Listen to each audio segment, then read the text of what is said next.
श्री कृष्ण ने कहा कि अर्जुन, तू बाहर देख रहा है, वह बाहर कुछ नहीं है, ये तो तुम्हारे अंदर है।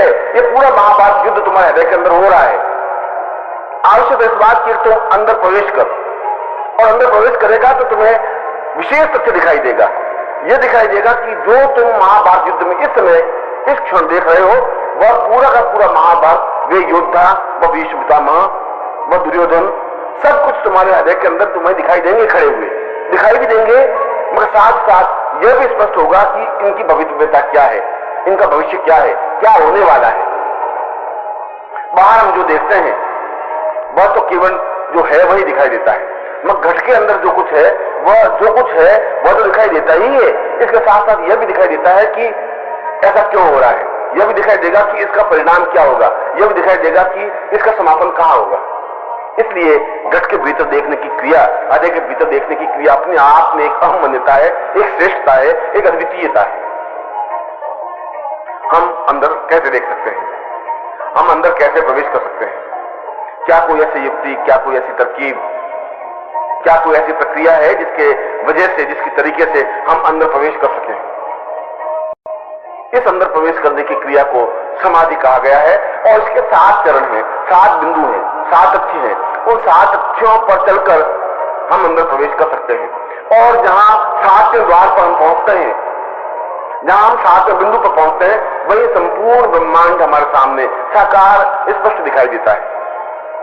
इसलिए यह जरूरी है कि हम एक एक द्वार से अंदर प्रवेश करते जाएं, हम अंदर देखते रहें। इस अंदर जाने की प्रक्रिया को समाधि कहा गया है। इसलिए समाधि का तात्पर्य आंख बंद कर देने को समाधि नहीं कहते। समाधि का तात्पर्य बिल्कुल निश्चल भाव से बैठे रहने की क्रिया को समाधि नहीं कहते। समाधि का तात्पर्य है कि हम बाहरी संसार से कट करके अंदर एक एक द्वार पर अंदर की ओर जाएं और उस 7वें द्वार तक पहुंचे, उस 7वें लोक तक पहुंचते, उस 7वें बिंदु तक पहुंचे जहां पर अखंड आनंद है, जहां पर ब्रह्मांड अपने आप में पूरे पास में फैला हुआ है। जो कुछ हम बाहर देख रहे हैं वह सब कुछ हम अंदर देख सकें। और बाहर देखने की प्रक्रिया तो एक छोटी सी प्रक्रिया है। हमारी आंख जितनी दूरी तक देखती है उतनी दूरी तक ही देख सकती है। अच्छे से अच्छे और श्रेष्ठ से श्रेष्ठ आदमी की आंख 500 फीट से ज्यादा दूरी तक नहीं देख सकती। इसका मतलब हुआ 1 मील दूर बैठी कोई घटना को हम नहीं देख पा रहे हैं। 5 मील दूर कोई घटना घटित हो रही है तो हम देख नहीं पा रहे हैं। और जब वो नहीं देख पा रहे तो पूरे ब्रह्मांड में क्या क्या घटनाएं घटित होती हैं देखने का सवाल ही नहीं पैदा होता। इसलिए आंखें हमारा बहुत ज्यादा साथ नहीं देती। मगर यदि हम अपने अंदर प्रवेश करके उस पूरे ब्रह्मांड को देखें तो एक ही दृष्टि में हम पूरे ब्रह्मांड को एक साथ देख सकते हैं। उदाहरण के लिए जिस प्रकार से यहां बैठे बैठे संपूर्ण भारतवर्ष को हमारी आंखें नहीं देख सकती, मगर यदि भारतवर्ष को एक कागज पर एक नक्शे के रूप में उतारें और यह स्पष्ट करें कि ये राजस्थान है या कश्मीर है या मध्य प्रदेश है या उत्तर प्रदेश है, तो हमारी आंखें उस पूरे भारतवर्ष को एक साथ देख सकेगी। ठीक उसी प्रकार से हम बाहरी दृष्टि में संपूर्ण ब्रह्मांड को नहीं देख सकते, परंतु यदि हम अंदर प्रवेश करते हैं, यदि हम 7वें द्वार को उल्लंघन करके 7वें द्वारों तक पहुंच करके ब्रह्मांड तक पहुंचते हैं तो पूरे ब्रह्मांड को हम एक साथ देख सकते हैं। और जब पूरे ब्रह्मांड को एक साथ देख सकते हैं तो ब्रह्मांड में कहां क्या घटना घटित हो रही है हम एक क्षण में अनुभव कर सकते हैं। यहां बैठे बैठे सूर्य लोक में क्या हो रहा है, चंद्र लोक में क्या हो रहा है, नक्षत्र लोक में क्या हो रहा है, गंधर्व लोक में क्या हो रहा है, अमेरिका में, इंग्लैंड में या किस स्थान पर क्या घटना घटित हो रही है, यह हम बिल्कुल यहां बैठे बैठे एक क्षण में ही देख सकते हैं। और यह भी देख सकते हैं कि इस घटना का इफेक्ट, इस घटना का परिणाम क्या होने वाला है। अंदर के उस ब्रह्मांड को देखने से यह सबसे बड़ा लाभ है कि जहां उसको संपूर्णता के साथ देखा जा सकता है वहां इसके परिणामों के बारे में भी निर्णय दिया जा सकता है। अपने सामने बिल्कुल स्पष्ट साकार हो जाएगा कि यह आगे जाके घटना किस रूप में खड़ी होगी, और यदि वह घटना प्रतिकूल है तो उसमें हस्तक्षेप करके उसको अनुकूल बनाया जा सकता है। इसीलिए अंदर प्रवेश करके उस पूर्णता के साथ देख लेने की प्रक्रिया को जीवन का सर्वोच्च उपाय बताया गया है। इसीलिए समाधि को जीवन का पूर्ण हेतु, पूर्ण चिंतन, पूर्ण विचारधारा स्पष्ट की गई है। जो सही अर्थों में मानव है, जो सही अर्थों में जीवन की कल्पना करते हैं, जो सही अर्थों में यह समझने का चिंतन करते हैं कि मुझे अपने जीवन में उस पूर्णता को प्राप्त करना है जो हमारे पूर्वजों ने, ऋषियों ने प्राप्त किया, जो त्रिकालदर्शी कहलाए। और त्रिकालदर्शी का मतलब है वर्तमान को, भूतकाल को, भविष्यकाल को, तीनों कालों को एक साथ देखने की प्रक्रिया। उनके पास ऐसी कोई साधना नहीं थी, उनके पास ऐसा कोई विचार सागर नहीं था, वह तो केवल अपने अंदर उतरने की प्रक्रिया थी। और अंदर उतर करके एक द्वार, दूसरा, तीसरा, चौथा, पांचवा, छठा, सातवें द्वार पर पहुंच करके उस संपूर्ण ब्रह्मांड को एक साथ देने की क्रिया थी। और जब एक साथ देखने की क्रिया उनके पास होती थी तो वर्तमान को देख पाते थे। जब वर्तमान को देख पाते थे तो इसका भूत उसके सामने बिल्कुल साकार स्पष्ट होता था। ये मालूम पड़ सकता था कि भूतकाल में क्या घटना घटी है, कैसी घटना घटी है, और उसका भविष्यकाल भी उसके सामने साकार होता था कि भविष्य में यह घटना किस प्रकार का मोड़ लेगी या किस घटना का इफेक्ट, परिणाम, प्रभाव क्या होगा। यह हमारे लिए अत्यंत जरूरी है।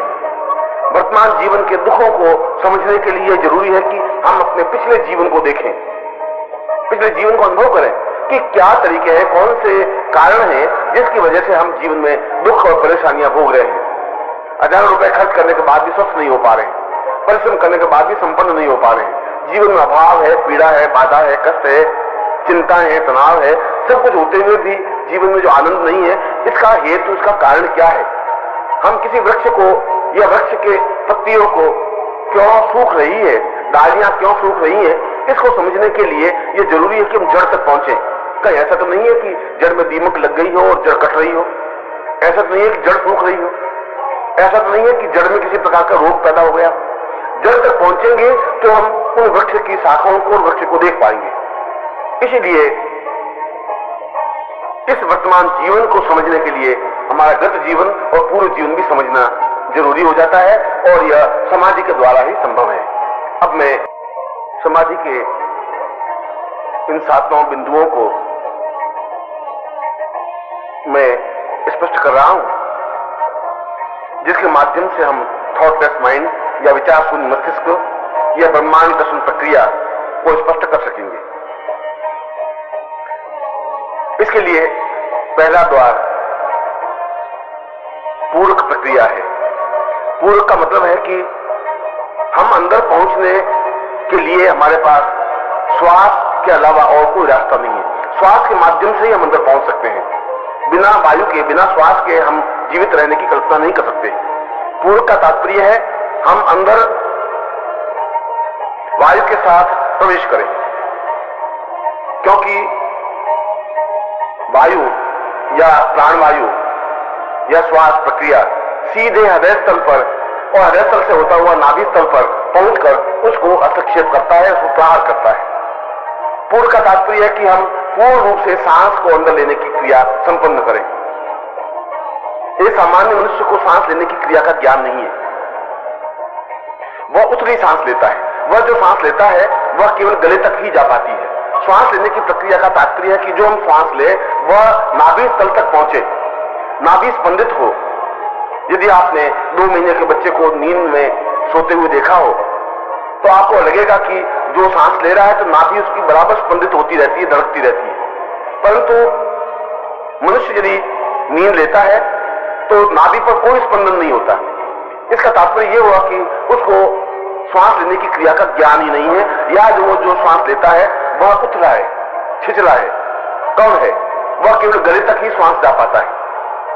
इसलिए पूरक का तात्पर्य है कि हम जोरों से सांस लें, गहराई के साथ सांस लें। हमारे कंठ से लगा करके नाभि तक सैकड़ों प्रकार का मल और जाले जमे हुए हैं। सैकड़ों प्रकार का कफ, थूक जमा होने की वजह से उसको भेद करके श्वास अंदर नहीं जा पाता, मगर वह कफ और वो जो जाले जमे हुए हैं उनको वायु के माध्यम से ही, प्रहार के माध्यम से ही दूर कर सकेंगे और धीरे धीरे श्वास अंदर जाने की प्रक्रिया करेगा। इसलिए पूरक का तात्पर्य है कि जोरों से सांस लेना या गहरी सांस लेना। इस गहरी सांस लेने की क्रिया के लिए भी यह जरूरी है कि पहले बाएं नसने से सांस ले, फिर दाएं नसने से सांस ले, फिर वापस बाएं नसने से सांस ले, फिर वापस दाएं नसने से सांस ले।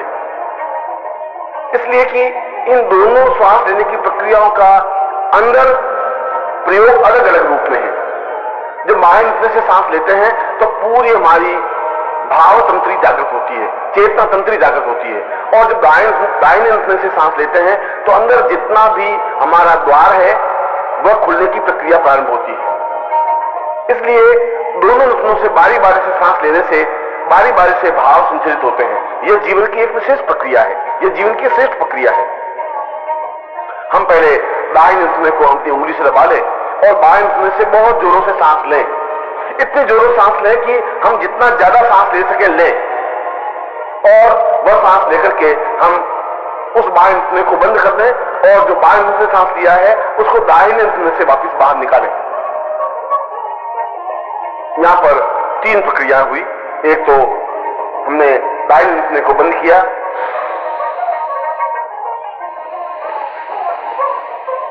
ये हमने बाएं नथुने से सांस लिया और बाएं नथुने से ही श्वास को वापस बाहर निकाला।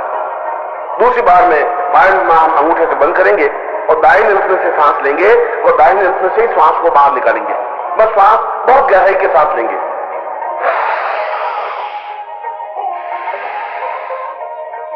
ये दूसरी प्रक्रिया होगी। और तीसरी प्रक्रिया में बाएं नथुने से सांस लेंगे और दाहिने नथुने से निकालेंगे।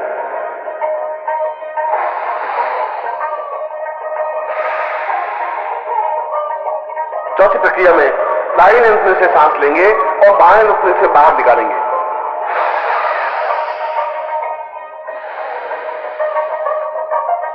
और पांचवी प्रक्रिया में दोनों नथुनों से एक साथ सांस लेंगे और एक साथ सांस बाहर निकालेंगे। ये पांचों प्रक्रियाएं पूरक कहलाती हैं। इस पूरक में रेचक क्रिया भी समावेश है। रेचक का तात्पर्य है कि जो श्वास हमने अंदर लिया है उसको बाहर निकालने की क्रिया। इसलिए पूरक और रेचक का अपने आप में अन्योन्याश्रय संबंध है, एक दूसरे से पूर्ण संबंध है। इसलिए पूरक और रेचक क्रिया एक साथ संपन्न करें। हम सांस को तेजी के साथ ले और सांस को तेजी के साथ निकालें, मगर निकालें नथुनों के माध्यम से। इस नथुने से सांस लें तो दाहिने नथुने से सांस निकालें, दाहिने नथुने से श्वास लें तो बाएं नथुने से श्वास को बाहर निकालें, और फिर दोनों नथुनों से श्वास लें और दोनों नथुनों से श्वास को बाहर निकालें। इसको योग प्रक्रिया में पूरक और रेचक शब्द से विभूषित किया गया है। यह श्वास लेने की क्रिया को पूरक कहा गया है और श्वास को निकालने की क्रिया को रेचक कहा गया है। मगर इसके साथ दूसरा द्वार है कुंभक प्रक्रिया। कुंभक प्रक्रिया का तात्पर्य जो हम श्वास अंदर ले उसको अंदर रोक दे और जितना ज्यादा समय तक रोके रहे उसको कुंभक कहते हैं। और कुंभक में न श्वास फिर वापस लिया जाता है न श्वास को बाहर निकाला जाता है। हम श्वास को दोनों नसों से ले और फिर जालंधर बंद लगा करके उसको हम रोक दें।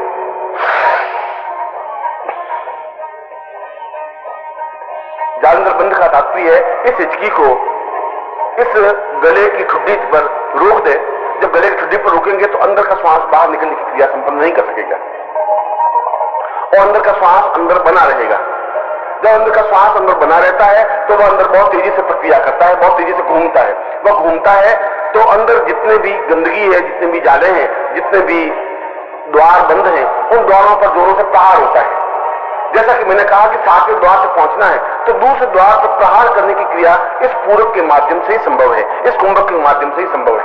और कुंभक प्रक्रिया जितनी ज्यादा समय तक की जाए उतनी जरूरी है। इसलिए श्वास को बाहर जल्दी निकालने की क्रिया नहीं करें।